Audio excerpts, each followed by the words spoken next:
Tell me your full name. My name is William Kent Kirby. And when were you diagnosed with Parkinson's? I think four years ago, maybe five. Dr. O, I had a shaking hand, and he thought he didn't know what it was, and it was 2 years later that probably that would be 2 years ago that we said now it's Parkinson's. Okay. So I think it's been 4 years since I've had it. Yeah, 4 years. Okay. Diagnosed only about 6 months ago. Oh, wow. Okay. In other words, when I didn't see him for 2 years, and then he called, and then I saw him, and he said, no, he said, what happened 2 years ago was Parkinson's. We just didn't know it. Yeah. Got it. Okay. And what changes have you noticed in your speech and voice? My throat is tightening, and I can tell that, and I'm feeling like I'm talking from here instead of here and down here. And my biggest symptom for me, and that I notice the most, is I can't carry a tune anymore. I can't sing. I don't sing well anyway, so not to be able to sing at all is just unusual for me. That's my biggest symptom, and the throat tightening. Otherwise, I don't think anything else is symptomatic. And what have your family or friends said about your speech and voice?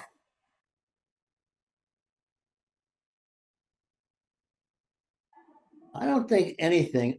I've told one or two friends that I've had that this is going on, but nobody's ever said to me something's wrong. But I also don't have a lot of familiar family. I've had a big legal case go on, and they put my wife in a memory ward and so forth. So there wouldn't be people close enough to me who might say, you know, I can't understand you, or something's changed. Okay. All right. And then count to 10.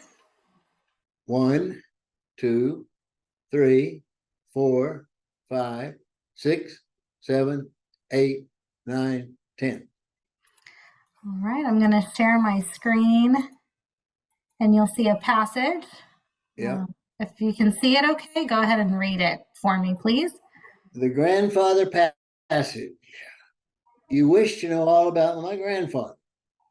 Well, he is nearly 93 years old, but he still thinks as swiftly as ever. Twice each day, he plays skillfully and with zest on a small organ. Except in the winter, when the snow or the ice prevents, he slowly takes a short walk in the open air each day. We have often urged him to walk more and smoke less, but he always answers banana oil. Grandfather likes to be modern in his language.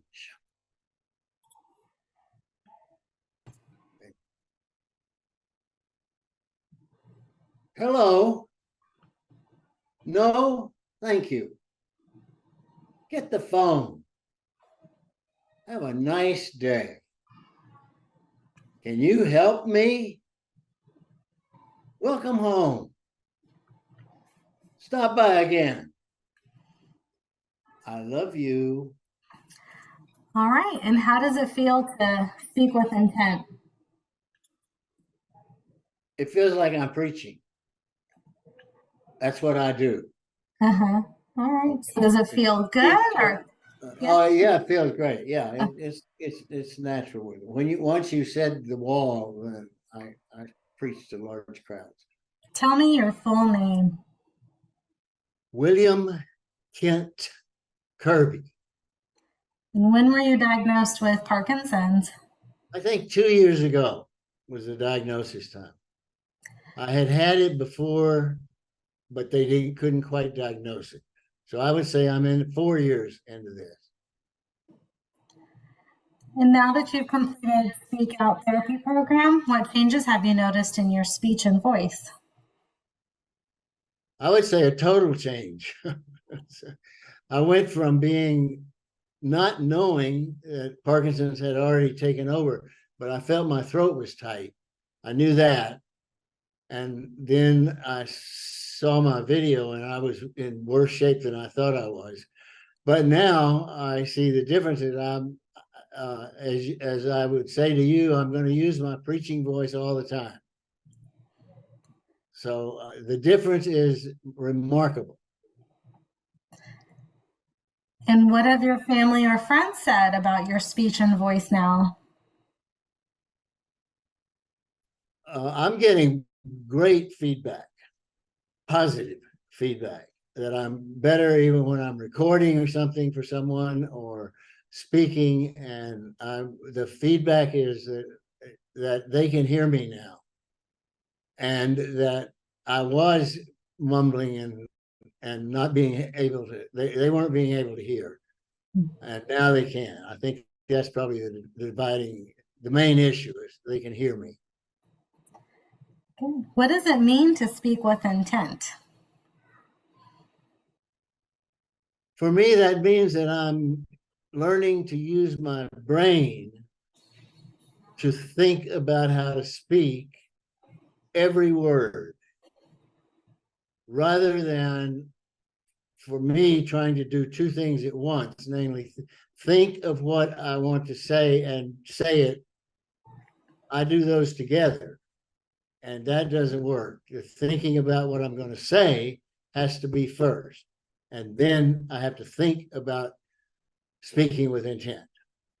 And my fallacy, as you know, is that I think I speak too loudly, but nobody is saying that I speak too loudly.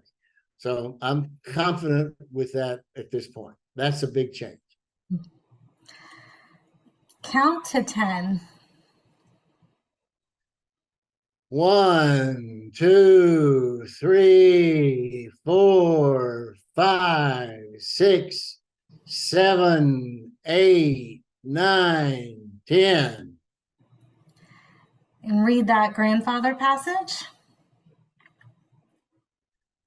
The grandfather passage.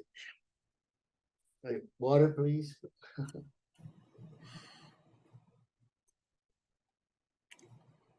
You wish to know all about my grandfather.